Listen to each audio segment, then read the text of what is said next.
Hello, welcome everybody. Welcome back. If you have been attending other webinars that we give from time to time, so I want to make sure you can hear me well before getting started. So if you can, please use your chat window or question panel to drop me a quick line there to let me know everything is looking fine. And we'll get started pretty soon.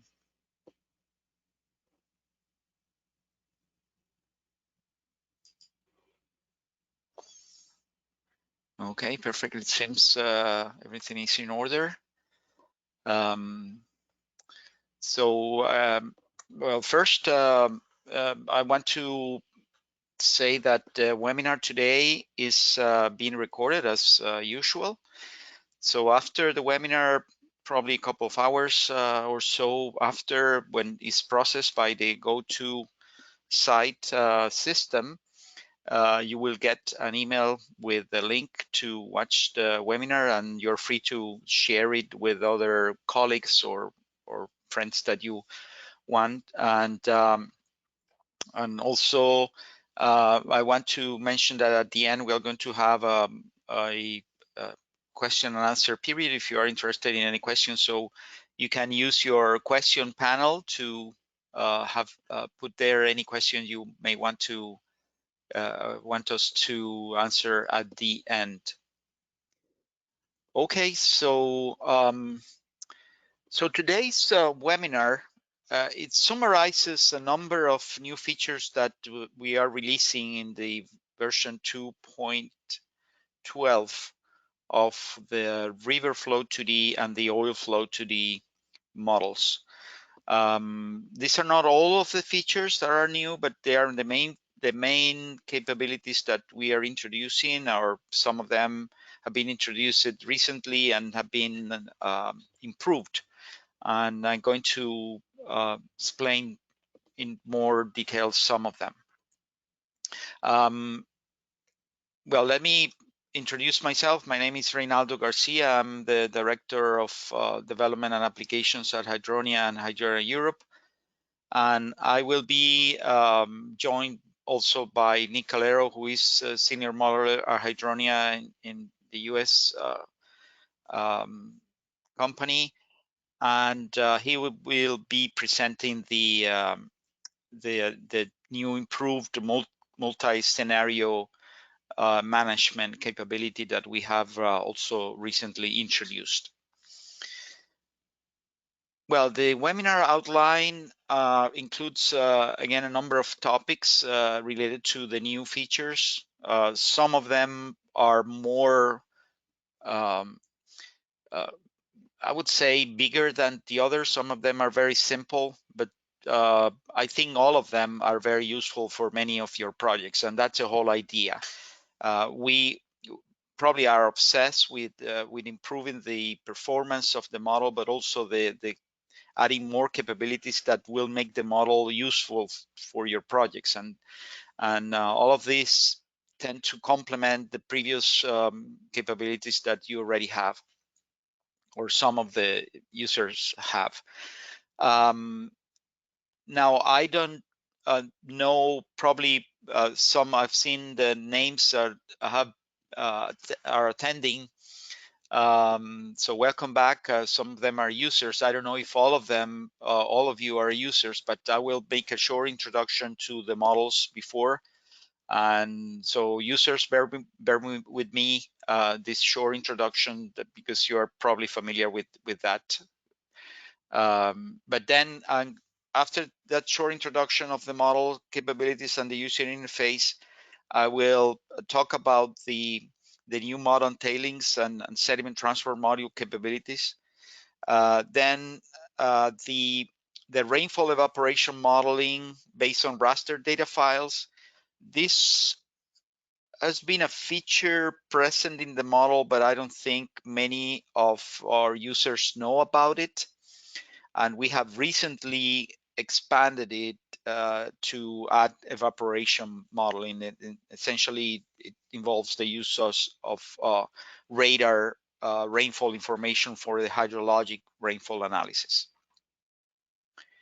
Then I will talk about the open boundary condition tag. Again, this is one of the small features, but I think it's very useful. Then the oil pipeline spill module that has recently been upgraded in the version 8.12.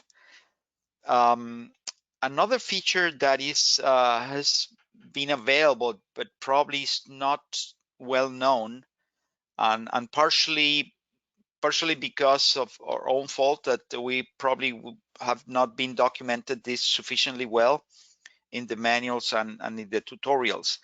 But this is the controlling, it's about controlling the model runs using batch processing scripts.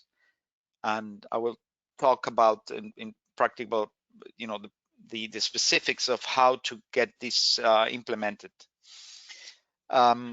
Then Nick will show you the improved multiple scenario management that we have added to the QGIS version that we have released recently. And finally, I will close by a couple of things that are coming up that I think are very interesting, will be very interesting for you. Again, performance, the obsession that we have with GPU performance, and this is still being revised and is improved all the time. So you will see very shortly this year that a new release that will increase performance even further, and some other new capabilities that also are key for the hydrologic component as well. Okay, so for those of you not familiar with the RiverFlow2D model, so RiverFlow2D is a very comprehensive model, two-dimensional hydrodynamic and hydrologic model. To be honest with you, it has grown in features so much that sometimes I get even myself, that was one of the original developers of the model and creators, sometimes I even get lost. And unfortunately, I'm surrounded by an extremely competent team of engineers that help in support. And just to mention a anecdote that happened to me yesterday, a user, not a user, a person that is interested in purchasing the model, asked us if the model is capable of using a raster Manning's file to assign Manning's coefficients to the mesh. And I had totally forgotten that we have that already for several years, has been there in the model. And one of our engineers point me that. So I had, even myself, have to review from time to time all the things that the model does. If you don't use it frequently, then you tend to put it back of your mind. So again, RiverFlow2D is a two-dimensional hydrodynamics and hydrologic model that based on flexible mesh CPU and GPU computation. It does rainfall, evaporation, infiltration. If you want to add rainfall to the hydraulics routing, it can use point sources and has several hydraulic structures excuse me, such as bridges, cower, culverts, gates, weirs. And it can do dam breaches by overtopping and piping erosion. And it can take into account the wind stress on the water surface. So all of this is part of the main engine of the RiverFlow2D system. Now, some users have specific applications that require the optional modules that are used in conjunction with the RiverFlow2D engine. So for instance, we have the sediment transport module for alluvial sediment transport, where you have normally suspended sediment transport. You can do suspended and bed load, and it computes erosion deposition of the bed with multiple sediment classes. And it can also now do bed fraction tracking or bed fraction evolution. So you will see that this is one of the new features that we have added in the model. The other very popular module is the MT. There are many applications on the last probably 7 years related to tailing dam breaks. And this is because there have been catastrophic dam breaks, tailings dam breaks in the world that have brought to the attention of many regulators to require risk analysis on all tailing dams, and that has brought a number of a large interest in this. And I think RiverFlow2D MT is I don't want to say that it's the best but I think it's one of the most comprehensive model that is available nowadays to simulate this type of events in the most realistic way. And we have been very keen in introducing in the model the important features and important algorithm that represent in the best possible way how these materials behave and flow. So the MT module is a two-phase non-Newtonian flow model that can deal with from wet to dry deposits or materials. You can have different materials in different areas and track how these material properties evolve in time. You can simulate how the tailings interact with water bodies such as water reservoir and rivers. And you can simultaneously track the pollutant transports that could occur during the tailings transport as well, because it tracks different classes of material with the flow. It can deal also with dam breaches by overtopping and piping. And we have recently added the bed fraction tracking. So the other module is the urban drainage DUD module that interface the RiverFlow2D with the EPA SWIM to simulate a storm drain network of conduits. Then we have the pollutant transport module that is a general pollutant transport model. This has been very successful recently in an application funded by the Environmental Protection Agency in Biscayne Bay. This is a project that is being conducted by the Florida International University and other actors in South Florida in the United States. And the model has been calibrated and validated to simulate salinity distribution and, of course, the hydrodynamic of Biscayne Bay, which is a large bay in the South Florida, in the area of Miami. And then we have the water quality module that deals with more specific pollutants that is also available for RiverFlow2D. Okay, then we have the OilFlow2D model, which is a sibling of RiverFlow2D. There are some overlaps with RiverFlow2D, but it has two main components. The OilFlow2D deals with oil spills, but they can be oil spills on land or oil spills on water. And OilFlow2D deals with both. The overland flow model accounts for the oil evaporation, infiltration on land, rainfall, and you may think, well, why will I have rainfall on an OilFlow2D model? Well, on an oil spill model, well, because sometimes when you have a well spill or a well blowout, there is actually rain around the well, but the rain is actually oil coming out of a jet from the well itself and then raining around the area. And that raining process can be considered also in the model. You can add a hydraulic structure such as culverts, weirs, and so forth. And also,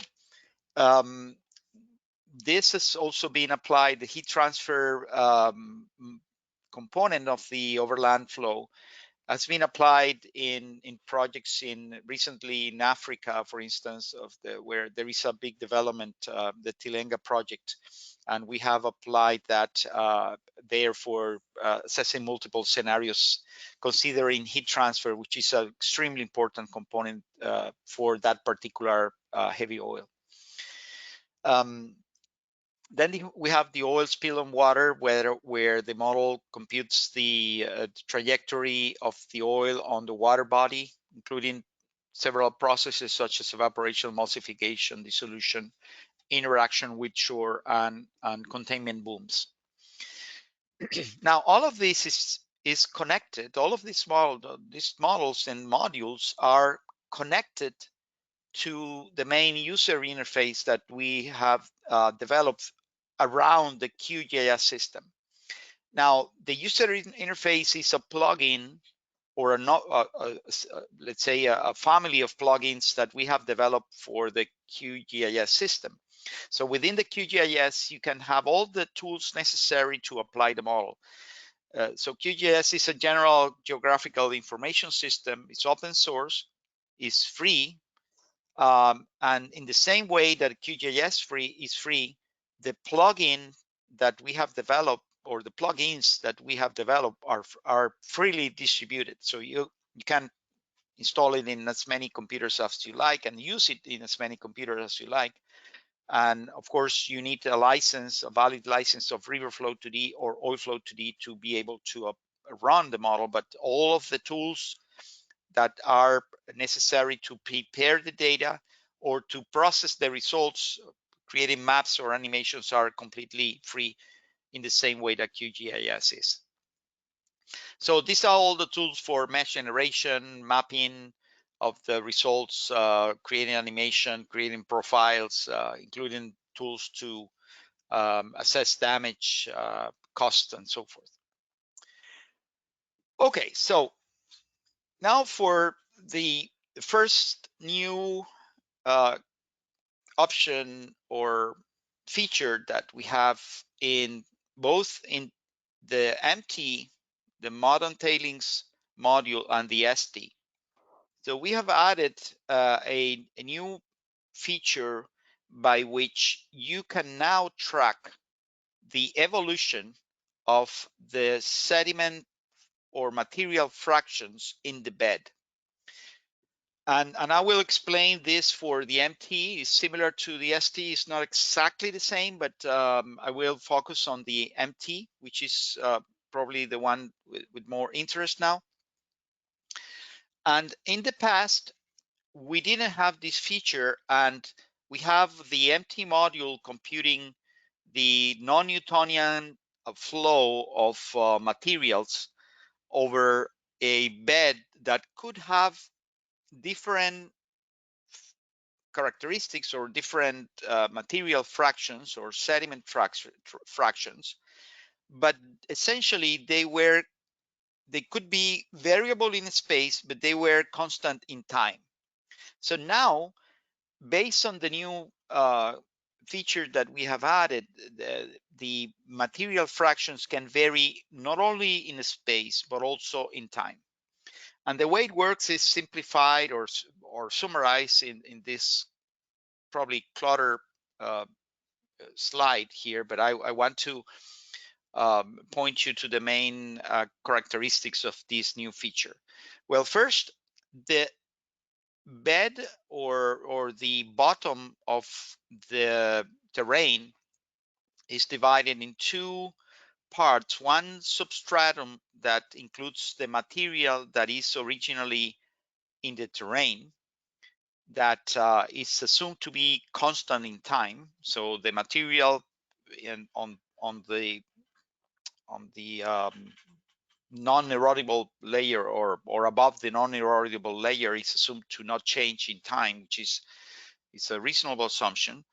And then the material that can be eroded or can be deposited essentially can vary in space and time based on the interaction with the flow.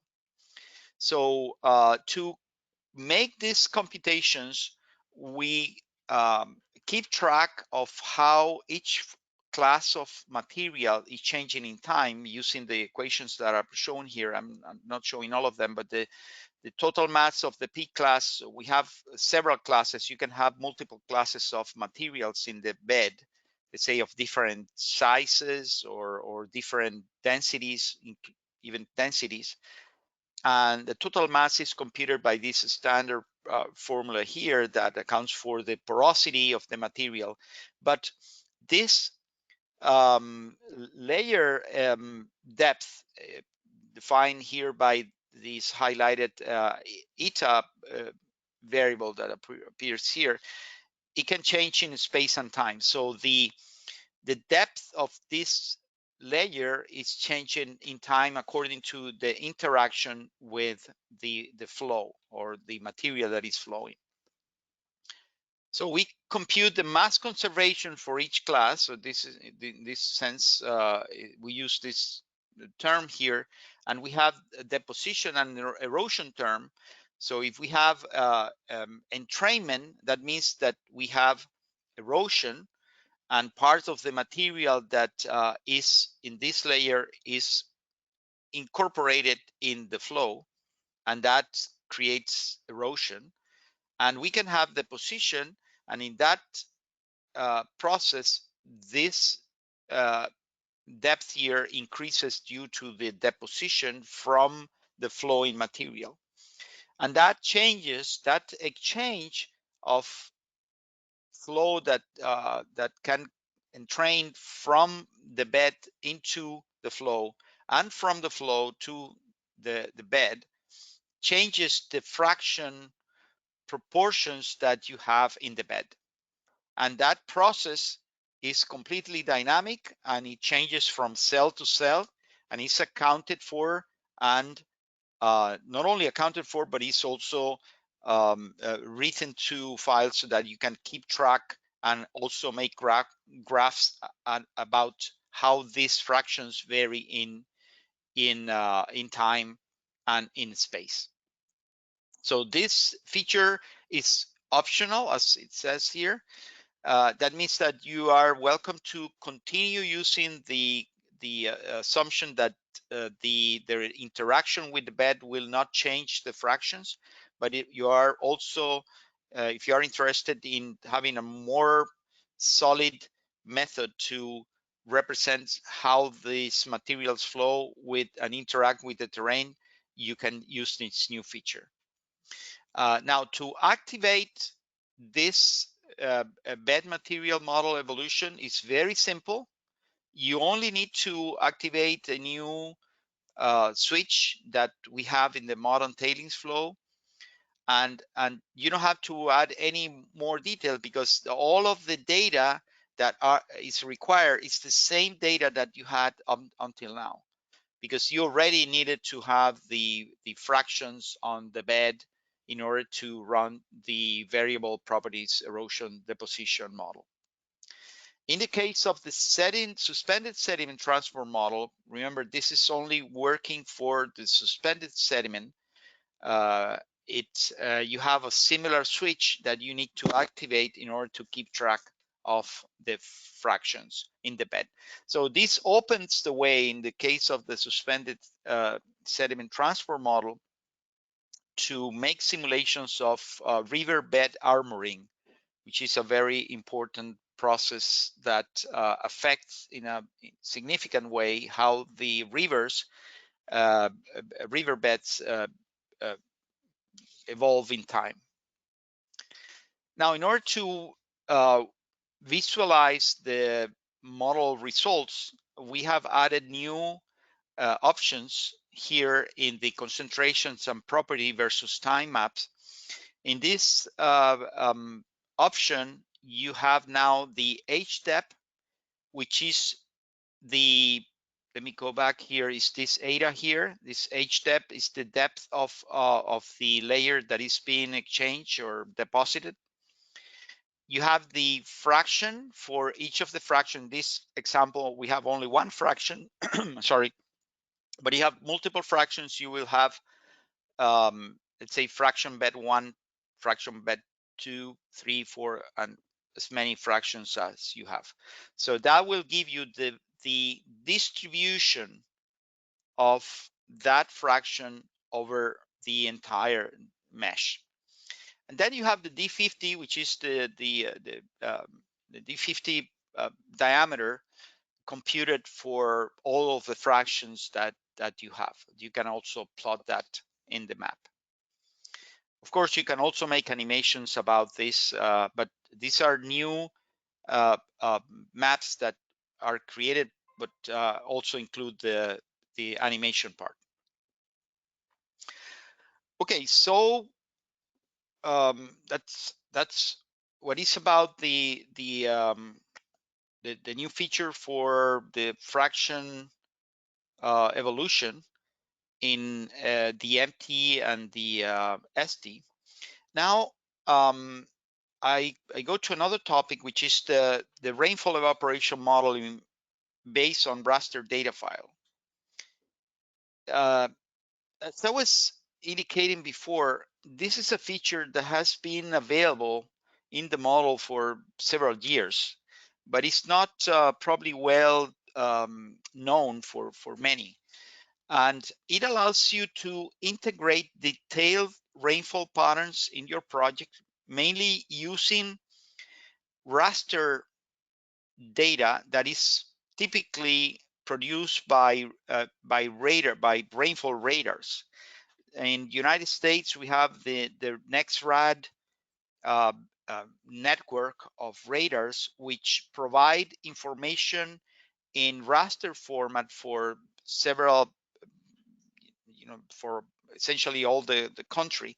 And you can download that information for specific storms. And what you have is a number of files for different times. So it can be 5 minutes or 15 minutes, 1 hour. And then you have for every snapshot of this radar, you have a map such as the one I'm showing here. So what I'm showing here is an example of an actual NextRad radar rainfall amount for a specific time. And as you can see here, it gives you a very interesting distribution of the rainfall, which is normally not available when you have only stations, because when you have gauge stations in land, you have only point data, but you don't have how that rainfall distributes in space very clearly. You can infer in a way, because in the way of using the polygons, for instance, for rainfall data given in gauges, you can have polygons of different rainfall, but they are assumed to be uniform in each polygon. In the case of the NextRad or rainfall evaporation rasters, then you have the distribution, which is much more accurate than what you would have in a gauge. Also, I have to say that this radar information has been improved over the years, because now it's not only what the radar is estimating, but also they are corrected based on land-based stations. So it's something that has been improved in accuracy over the years. So what we want to do is to provide a tool that allows you to use this data and make the simulation based on the data that you have. Now, the problem is that normally this information is provided in the raster files. So how do you translate the raster files to the format that RiverFlow2D or OilFlow2D normally use? Okay, this is what the tool is about. So you take all of the information based on the rasters, and then the model will create the files that you can use directly in the RiverFlow2D model to perform the rainfall runoff simulations. So how do you access that tool? Do you have in the data input program, you have a panel that is called the tools. And in this panel, you have this button here that says extract rainfall from ASCII grid files. You have to just extract, click the extract rainfall from ASCII grid files, and then read one text file that you need to construct. So you need to build one text file that I'm going to explain now. So that text file needs to have an extension of RFC. It's a extension that we have created for this particular application. And you have to create, if you have only rainfall, you don't have evaporation, you have to create a file that has the first line has the number of rainfall files, a number, and then you have a list of time and rainfall file names like this that I'm showing here. So you have a number that indicates how many files follow. In this case, you have 4. And then each line has the time. This is time in hours. And this is the rainfall file, the ASCII rainfall file, similar to the one I showed before. So for time 0, you have this file. For time 1 hour, you have this file. For time 2, for time 3. You can have as many as you want. You have 4, which is this number here. And I will come back to explain you why is this minus here. Okay, so one thing you need to be aware that normally the raster, the rainfall obtained from the radars is accumulated rainfall for the period. So this first file here is an amount. It has the rainfall amount for time 0, for time 1. So in 1 hour, you have this rainfall amount. For the second hour, you have this rainfall amount, and so forth. Now, if you have used the RiverFlow2D rainfall tool before, you know that you have to provide the data in terms of intensity. Let's say millimeters per hour or inches per hour. So in this tool, the model will convert the amounts given in each ASCII raster file into intensities, so that you will have at the end the proper format files for use in the RiverFlow2D model. Now, this is a feature that we have recently added by request from a couple of users that they were using some of these tools, but they needed to have also evaporation.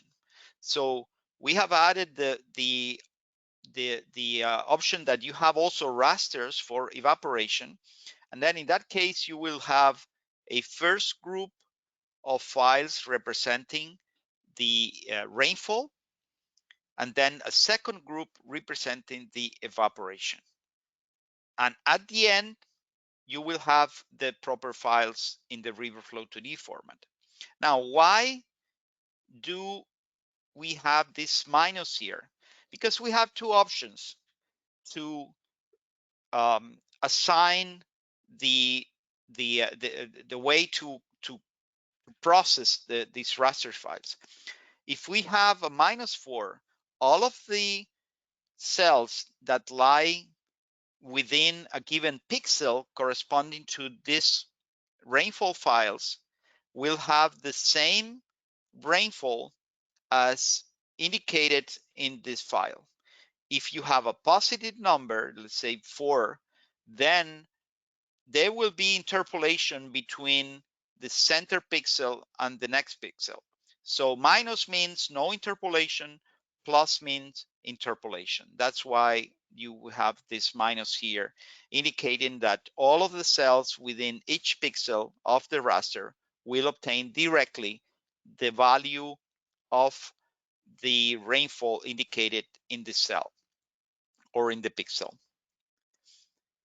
Now, once you have that process, the program will create the LRain file that is typical in the RiverFlow2D model, and all of the auxiliary files that are pointed by the LRain for each cell. So each cell within the mesh will have its own auxiliary file with the time series of rainfall that is falling in a given cell. So all of this is automatic process. So once you have, the only thing you need to create is this control file. Then use the tool in the data input program, import that file, and the model will compute then at the end the LRain file that you can use in your simulations. So it's very simple, it's very straightforward, but it's very useful because it allows you to use data that may be available in your area to compute a much more accurate events than you would only having point gauge stations. Okay, so now we pass to another tool that or feature that we have added, that is the open boundary condition tag. Now, the open boundary conditions tag it's a very simple thing, and for some reason it wasn't there in the model, and I don't recall when. But what I think when we transfer or started to move into QGIS, I think we had it before at some point when we had Argus One and then SMS. But then when we were transitioning into QGIS, something, a difficulty occurred there that didn't allow it or something. I don't recall exactly what happened, but we actually lost the tags, and we are now reestablishing them in a way. So what this means is that now when you enter a boundary polygon to enter a boundary condition in one area, in one boundary, you enter the boundary condition ID. And this boundary condition ID is the only restriction is that it doesn't, I mean, don't put any blank spaces, just put continuous text here in order to because otherwise the model doesn't like the spaces in between letters. So if you want to add a space, just use underbar. But then other than that, it's a text. There is another restriction actually, that it needs to be a text and not a numeric value, at least the first value. So try to use letters and not numbers as the exclusive. If you put numbers exclusively, the model doesn't like that either. So try to use an identifier that is proper to that boundary with text. And then with that, the model will generate in the rout file and other files as well that uses for reporting what happens on the boundaries. It will use the identifier so that you know how much is flowing out or in from each of the boundaries that you have. This is just an example that you can see you have 5 boundaries, and it will identify for each time what is going on. Okay, so then let's continue with some of the improved and new features. You may be aware now of the OilFlow2D. Some of you are users of Flow2D or RiverFlow2D. There is the OilFlow2D model for simulating spills on land and water, as I described. And we have introduced this oil spill modeling from pipelines. So the oil spill modeling from pipeline is quite challenging because sometimes you have pipelines of hundreds of kilometers or miles. And that requires, for risk assessments, considering spills every 30 meters or 100 meters, and that involves thousands of spills. And there is a need to calculate how much volume and discharge is being generated by a potential spill that occurs at a given point. Of course, this is a real spill, but when you're doing risk analysis, you have to assess the discharge coming out of every point, and that involves, once you have that, then you need to simulate the spills to see where the oil can go. So there are several challenges because of the difficulty of the terrain, but also the profile of the pipeline, the characteristics of the oil within the pipeline, and so forth. So this particular tool, what it does is it represents the pipeline given your pipeline data and your hydraulic characteristics, discharge or pressures in the pipeline. And then from that information, it will compute the flow at along the pipeline. So what you do is to represent the terrain and the pipeline as it is shown here in this example of this green line represents a pipeline, and this is the underlined DEM. And then with the oil pipeline layer, the model can generate the elevations of each particular point along the pipeline. The points are the ones that are going to be assumed as a spill locations, and then the model will compute how much oil is getting out of each of the spill locations. And with that, the model generates the sources that in turn are used in the scenario events to determine where the oil is going in this terrain, given the oil characteristics and so forth. So all of this is in the new module, oil pipeline module. And we have also added new tools to automate the creations of spills. Because what happened is that in the past, a user would, if you had several oil spills, it would need to go one by one to create all the maps. So we needed to create new tools that would allow the user to create all of the plots at the same time with a single instruction, I mean, and instead of going one by one, which was a tedious process for a project involving thousands or hundreds of spills.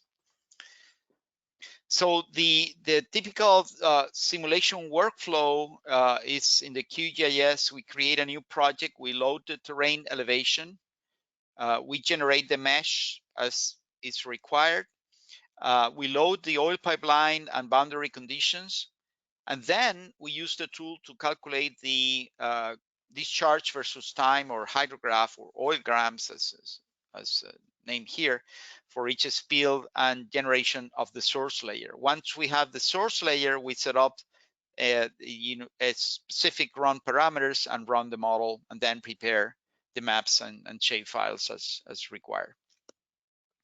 Now, this is the access to the tool is here in the tools menu, run oil pipeline break model. We have to give several data, including the report interval, the pipe calculation interval, the leak diameter, that it can be much smaller than the pipe diameter, loss coefficient for the friction coefficient for the pipeline, the density and kinematic viscosity of the oil that is flowing in the pipeline. We can select if using the basic model or the heat transfer model. Then this is the initial pressure head at the end of the pipeline, the initial flow rate, the closing time of valves. We can also consider that the pipeline typically has valves that close at a certain time.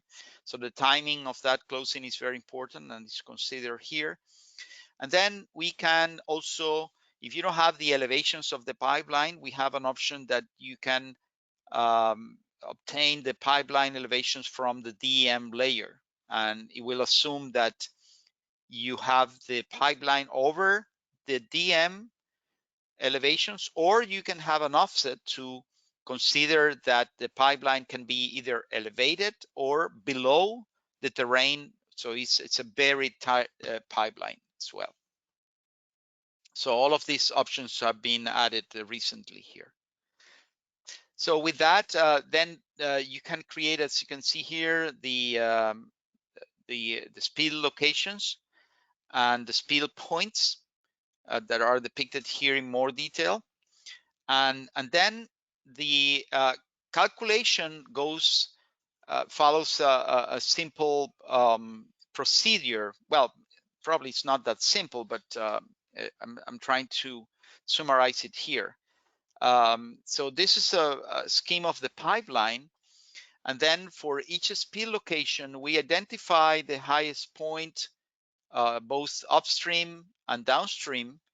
And then the assumption is that you have a certain time for the valve closing, and there's some flow from upstream of this point that is also getting into the eventually will leave from this point. And then this calculation goes step by step by calculating the pressures that are the depressurizing of the pipeline and how that is affecting the discharge that is coming out from the spill location. So it's an unsteady flow, gravity flow that is occurring in this pipeline, but it will compute eventually some of the oil will remain depending on the of the profile of the pipeline and the spill location.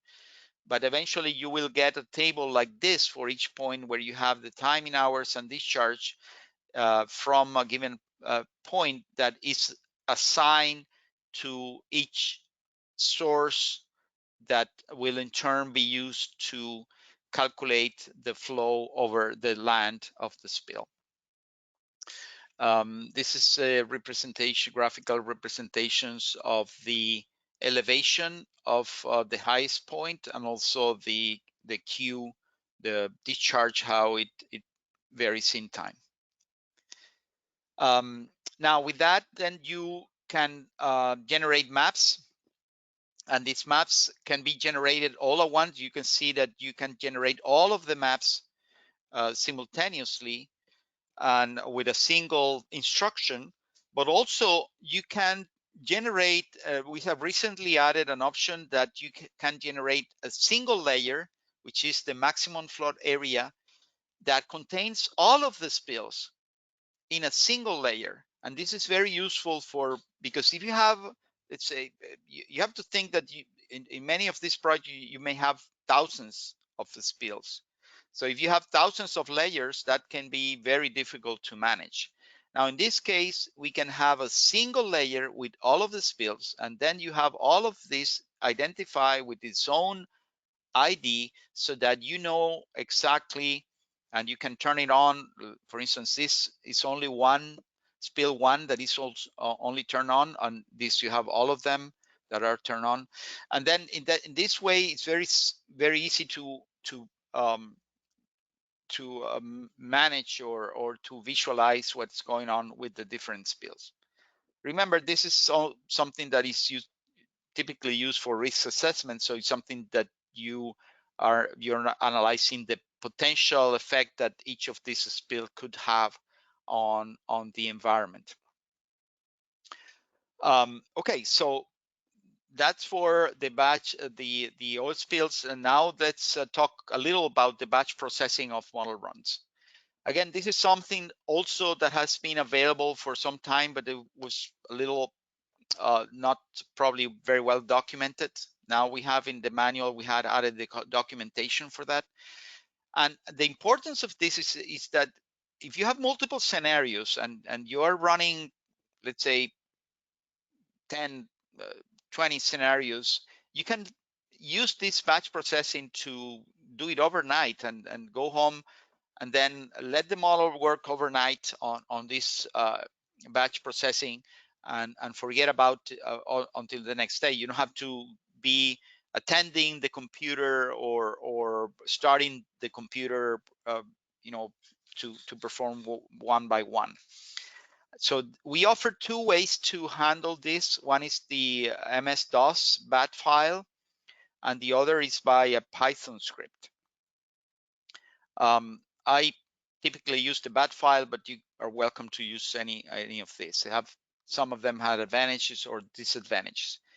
If you are interested, we have these files available for you so that you can edit them, and you don't need to you just need to modify it in order to adapt it to your project. So it's very simple, actually. I mean, these are instructions here, the one in the comment of the DOS typical bat file. But the actual instructions are these 5 lines over here. So first you change to the C hard drive where you have installed, supposedly you have your RiverFlow2D model installed in the C program files, Hydronia RiverFlow2D. If this is different in different language, then you need to change that.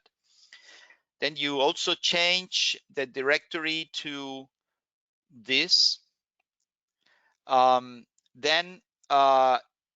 this is the actual model run. So once you have are in this directory, then you have to change this. This is where you have run 1. This is D. In this example, you have your run 1 scenario in D RiverFlow2D projects, project A scenario 1, and run 1 is your DAT file. And this here is a log where if you have any issue or error in this run, it will be written to this run 1 log. So you would need to edit these lines in order to adapt it to your own directory structure. So in this case, we have only 2 runs. So this is the model executable again for run 2 is this here. If you have any number of runs, it's okay. You just add lines here to represent scenario run 3, 4, and so forth. Okay, so that's the only thing you need to do. So it's very simple. And when you have this file, the bat file, then you double click that bat file, and the model will start computing each of the scenarios in that order. And you would not require any other intervention until everything is done. So that's the bat file with MS-DOS. Now with Python, we have 2 options. Option 1 is not so okay, I would say, because it has the disadvantage that blocks QGIS while running models. It's okay if you're not going to use QGIS, but you work this out from QGIS directly. This is the code. I will not get into the code, but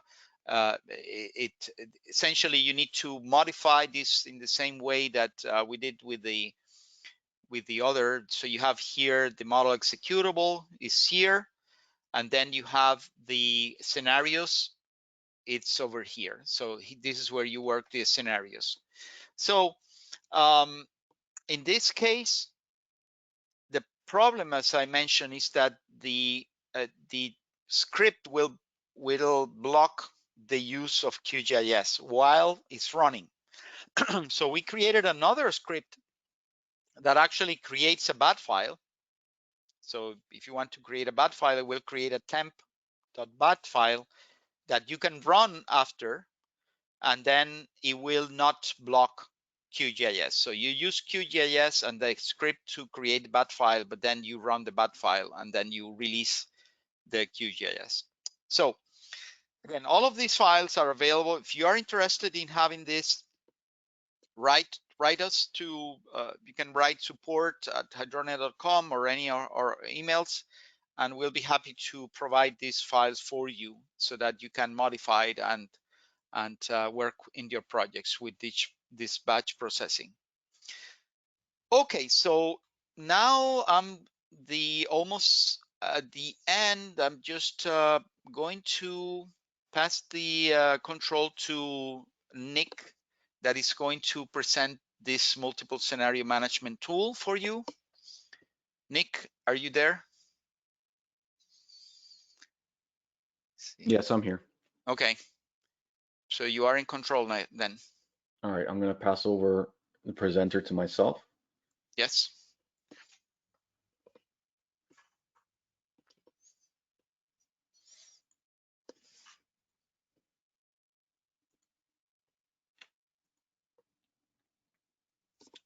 Okay.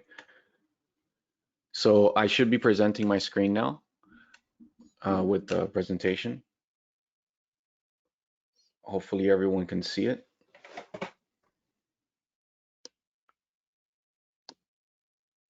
I think so.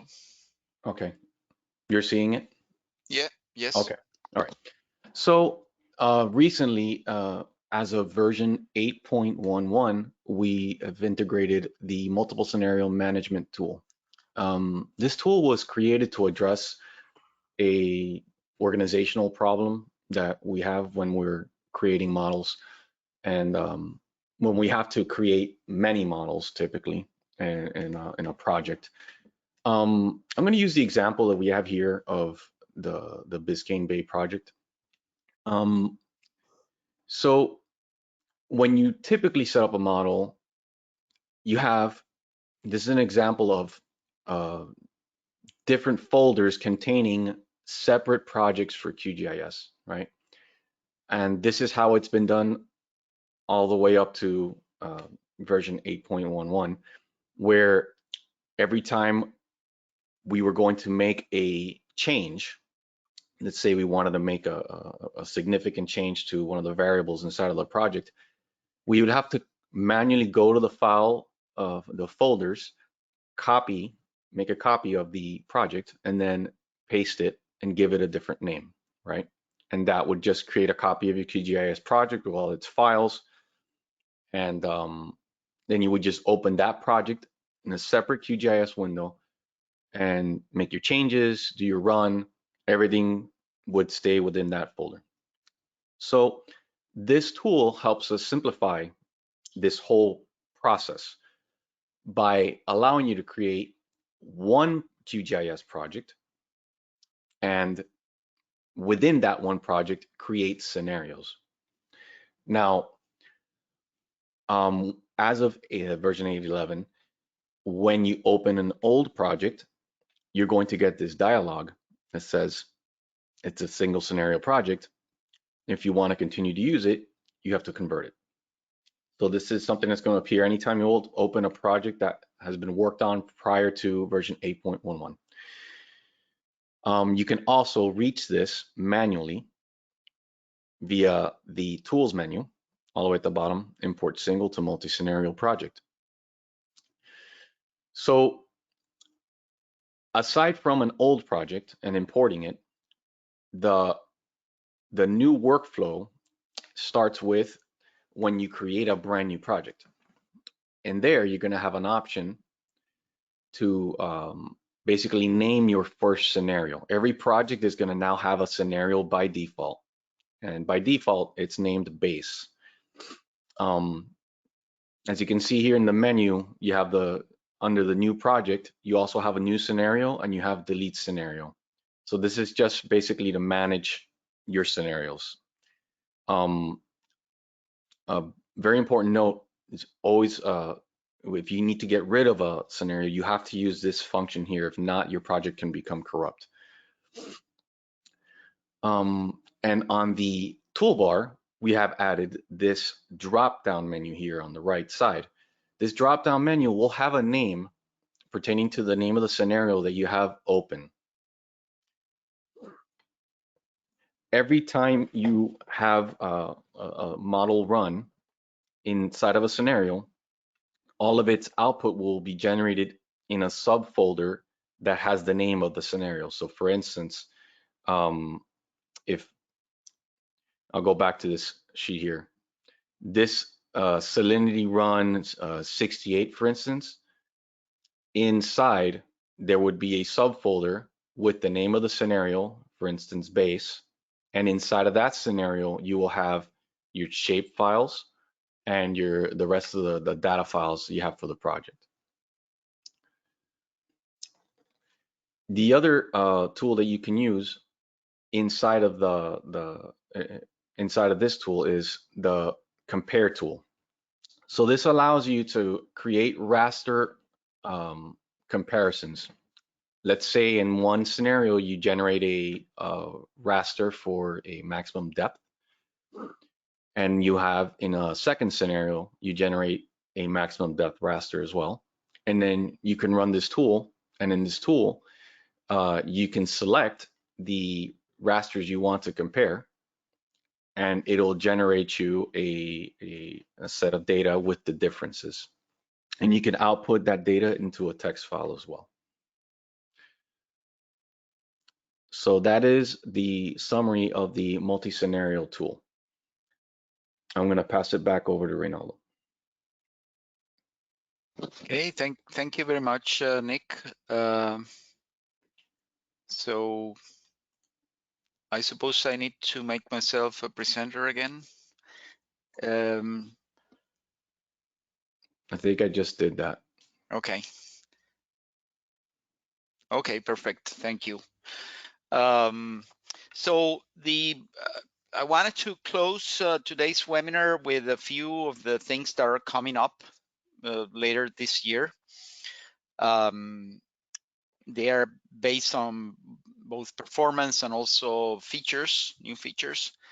The first thing is probably related to performance, is the speed up increase that is coming up.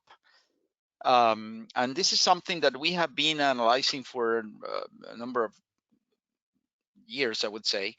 But we realized that this window that you are familiar with, that the model shows when it's running, that's a lot of information and a lot of rendering and so forth. And it's very good.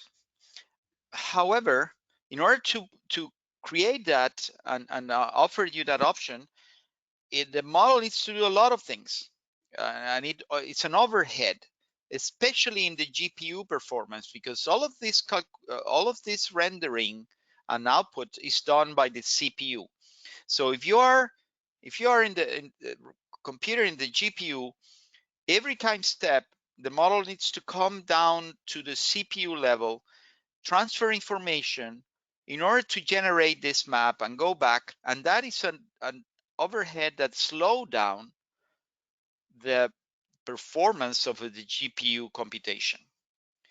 Now we have done some tests that by getting rid of this monitoring window or simplifying it quite significantly, will be able to speed up even more the GPU computation. And I put here 2 times, but it could be even higher than that.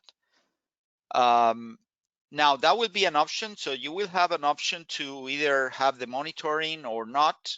So that this monitoring will remain there, but it will have I think especially for production runs, if you're just debugging your project and setting up, that's okay. But when you're already running multiple scenarios, you're not probably so interested in looking at this anymore. And so you're more interested in performance, and then you can turn off the monitoring window and then run the model much faster. So that's coming up. We have another thing that has been also requested by users, as probably most of our new features are requested by user at some point.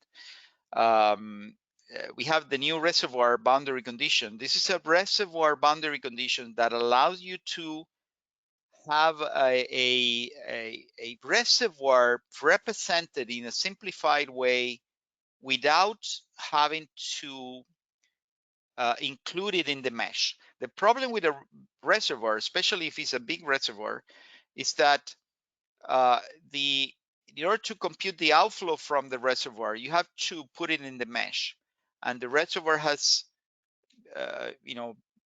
higher depth, and the higher the depth, the slower the model will run. So in this case, you can have a reservoir connected to a boundary condition, and the reservoir will be defined by a volume area or a volume water surface elevation table. So essentially the table that represents for each water surface elevation what is the volume in the reservoir. And given the form for the calculating the outflow, the model will determine the outflow entering from the reservoir into the mesh without having to include the reservoir in the mesh. So this is something that will also speed up computations in applications where you have a large reservoir, and of course you're not interested in the actual reservoir computation or within the reservoir. The third thing that is coming up is the simplified 1D, 2D for hydrologic calculations. So the problem here is that we have noted when people using the model for hydrologic computations, that in order to get accurate results, they need to refine the mesh along the drainage network of the watershed quite significantly. So you need to, because why? Because you need to resolve the topography, and normally in a watershed you have a small streams. It may be a large watershed, but normally the streams are very small. They are narrow, and I mean maybe 1 meter, 2 meter, 5 meters or so. I mean they're not big rivers, but you need to resolve that in the mesh. So you need to have cells that are very small, 1 meter or half a meter, and then that creates a model that is very, very difficult to run, or it takes a long time to run a hydrologic simulation. So what we have done is to create a simplified 1D, 2D model. So we have a 1D network of channels in the watershed, but this one network of channels are very simple channels. They are rectangular or trapezoidal channels representing the stream. And of course it's an approximation, but it's not a bad approximation considering that most of these streams are very also simple, or they are small, and the geometry of the cross sections is not critical to capture the runoff that is generated in a rainfall runoff event.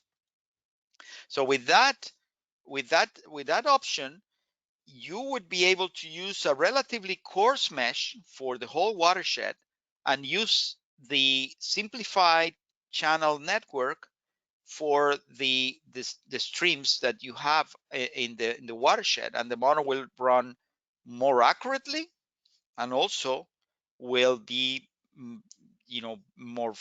much more faster than it was with the refined two-dimensional mesh. So that's also something that will be coming up later. Okay, well, that's all I had to say today to you. If you have any questions, we don't have much time, but I can accommodate a couple of questions maybe. So let me see here. Okay, let's see. I have a couple of questions here. One of them It says the bed material evolution model is a pretty interesting functionality. Thank you. How would the user delineate the proportions of the material of the bed? Is it on the initial concentration layer polygon or on the initial bed fraction? Well, it will be on the, it could be by layer. There is an initial bed fraction layer where you can have multiple polygons representing the different distributions of fractions in each area. If your distribution of fractions in the bed is the same everywhere, you can do it directly in the data input program, and you have the distribution that applies to the whole mesh. But if it's variable in a space, then you can add it there in that in the layer, the initial bed fraction layer. So that's where you would have it. So yeah, feel free to use it and comment on that. We are keen on knowing your applications and see you know how your results compare with other previous approximations that that may have used before. Yeah, the last question I have time to answer is about the availability. All of this that I talk, except the last part where the forthcoming features are available in version 8.12. We are about to release a version 8.13, which is a mostly it's a correction of error version that is coming up later this week. But all of these features that I have talked about today are available now. Well, thank you very much. Again, the recording, you will receive a link to the recording later today. Thank you very much for attending our webinars. We really appreciate your support and interest. And I hope to see you in a future webinar. Thank you.